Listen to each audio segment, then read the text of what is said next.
Maths कक्षा 10वीं से वेरी वेरी इंपॉर्टेंट क्वेश्चन को डिस्कस करते हैं। फिक्स कर लीजिए, जो क्वेश्चन बताया जाएगा एग्जाम में इसी में से आएगा, इससे बाहर कुछ भी नहीं आएगा। तो चलिए देख लेते हैं क्वेश्चन नंबर 1। सबसे पहला क्वेश्चन है, यूक्लिड विभाजन एल्गोरिथम का प्रयोग करके मौसो ज्ञात कीजिए। ठीक है, बहुत ही ज़्यादा इम्पोर्टेंट है, ध्यान से देखिए। कहेगा इस दोनों का हमको क्या करना है, तो HCF निकालना है। ठीक है, तो हम क्या करेंगे, सबसे पहले लिखेंगे दिया है में लिखेंगे जो बड़ा रहेगा इसमें से उसको बोलेंगे A और जो छोटा रहेगा उसको हम बोलेंगे B। ठीक है, अच्छा, फिर उसके बाद हम क्या करेंगे, तो उसके बाद हम लगाएंगे यूक्लिड विभाजन प्रमेय का। यूक्लिड विभाजन प्रमेय का क्या कहता है, A बराबर B³ प्लस R, जहाँ पर R क्या है, 0 से बड़ा या बराबर लेकिन B से छोटा। तो ये कंडीशन हो गया, रूल हो गया। अब इस रूल के नीचे हम क्या करेंगे, तो हमने A के जगह क्या करेंगे, तो जो यहाँ पर हमने माना है तो वो A की जगह रख लेंगे, फिर B की जगह जो हमने माना है वो B की जगह लिख लिया, और इस B से इस A में भाग देंगे तो एक बार में लगेगा, तो यहाँ पर गुना में हमने 1 लिखा, और फिर प्लस में कितना बच गया, तो 90 बच गया, तो वो लिख लिया। ये हो गया पहला। ठीक है, अब ये पहला चरण के बाद चरण नंबर 2 में हम क्या करेंगे, तो सेम काम को फिर से दोहराएंगे यहाँ पर चरण नंबर 2 में।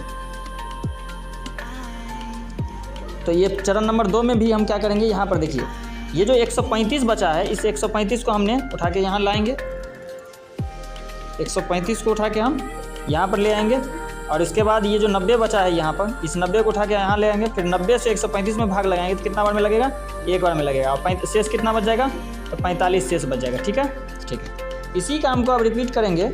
ठीक है, फिर से यहाँ पर तीसरा चरण नंबर 3, यहाँ पर चरण नंबर 3 में क्या बचा है, यहाँ जो 90 बचा है, इस 90 को हम उठा करके कहाँ लाएंगे, तो यहाँ लाएंगे। ठीक है, अच्छा, अब उसके बाद यहाँ ले आए, फिर ये जो 45 बचा हुआ था इसको उठा के यहाँ लाएंगे, 45 से 90 में लगाएंगे तो 2 मरतबे लगाएगा, और शेष क्या बच गया, 0।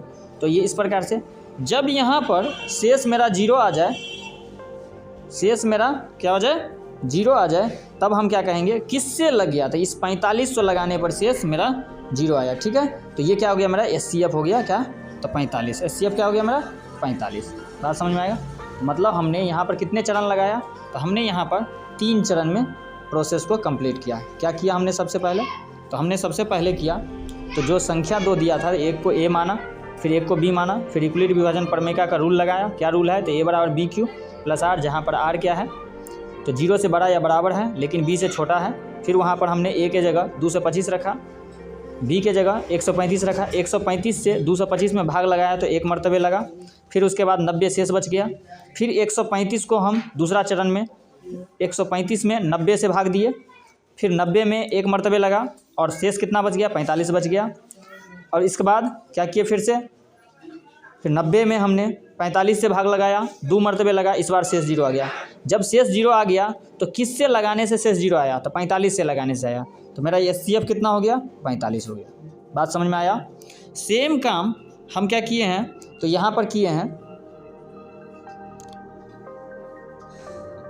यहाँ पर अगर देखिएगा तो देखिए 156 और 221 था, तो हमने उसमें क्या कहें, लिखे दिया है में A लिख लिए बड़ा वाला को, B लिख लिए 156 छोटा वाला को, फिर से यूक्लिड विभाजन प्रमेय का रूल लगाएं, फिर A बराबर B³ प्लस R, जहाँ पर R क्या है, 0 के बराबर या बड़ा लेकिन B से छोटा। फिर हमने A के जगह 221 और B के जगह 156 रखा, 156 से 221 में भाग लगाया, एक बार में लगा, शेष कितना आया, 65। फिर दोबारा हम क्या किए, 156 में 65 से भाग लगाया, 2 मरतबे लगा, फिर शेष क्या आया, 26। फिर तीसरा बार में हमने क्या किया, 65 में 26 से भाग लगाया, 2 मरतबे लगा, शेष कितना आया, 13। फिर चौथी बार में हम क्या किए, 13 से 26 में भाग लगाया, 2 मरतबे लगा, शेष कितना आया, 0। HCF कितना आ गया, 13 आ गया। तो इस प्रकार से ये यूक्लिड विभाजन एल्गोरिथम की मदद से हम सॉल्व करते हैं। उम्मीद करते हैं समझ में आया होगा।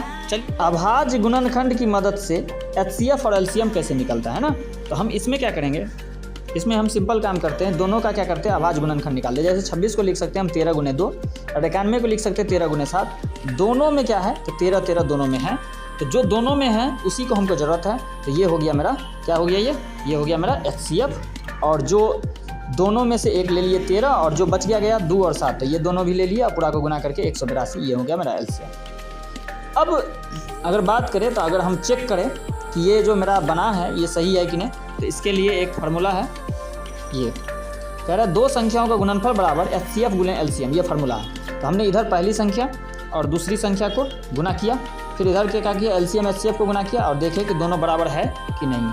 तो दोनों अगर बराबर है तो इसका मतलब क्या हो गया कि मेरा जो सवाल बनाया हुआ बिल्कुल सही है। हालांकि ये करने कहेगा कि आप सिद्ध करें तभी ये करिएगा, बाकी यहाँ तक करने की ज़रूरत है नहीं। ठीक है, मेरे लिए कितना इंपॉर्टेंट है, अगर सिर्फ इतना ही सवाल में बोला जाए तो हम यहाँ से क्या करेंगे, सवाल बनाना शुरू करेंगे और यहाँ तक करके हम छोड़ देंगे। बस इतना सा मेरे लिए सफिशिएंट आंसर है। ठीक है, चलिए आगे बढ़ें। अब अगला सवाल कह रहा है कि HCF 306 157 बराबर 9, LCM 306 657 बराबर का मान ज्ञात करें। मतलब क्या हुआ, इसका मतलब हुआ कि इतना और इतना, ये दो संख्या है, इसका HCF 9 दिया हुआ है और इतना का LCM हमको निकालना है। तो हम क्या करेंगे, इस सवाल को देखिए ऐसे लिखेंगे। पहले लिखेंगे HCF बराबर इतना और पहली संख्या दिया हुआ है 306, दूसरी संख्या दिया है 657 और फार्मूला हम जानते हैं दो संख्याओं का गुणनफल बराबर HCF गुणे LCM होता है। तो हमने दो संख्या में एक संख्या है 306, दूसरी संख्या है 657, दोनों को गुना करेंगे। LCM हमको पता नहीं है, छोड़ देंगे। HCF की जगह 9 लिखेंगे क्योंकि हमको गिवन में पता है। अब क्या करेंगे हम, ये जो 9 है इधर बट्टा में, ये जो 9 है मेरा यहाँ, इस 9 को हम अगर उधर ले जाएंगे तो क्या हो जाएगा, बट्टा में आ जाएगा और बट्टा में आ गया तो हम इससे इसको भाग दिए। भाग देने के बाद मेरे पास क्या बचा, तो मेरे पास बचा यहाँ देखिए, तो ये LCM बराबर हो गया, इधर से ऊपर से 34 आया और इधर से 657 अभी बचा हुआ है, दोनों को गुना कर लिए, मेरा आंसर हो गया ये। ठीक है, तो उम्मीद करते हैं समझ में आ रहा होगा। चलिए आगे बढ़ते हैं। ये बहुत ही ज़्यादा इम्पोर्टेंट है, बहुत जल्द मिलते हैं आपसे पार्ट 2 में।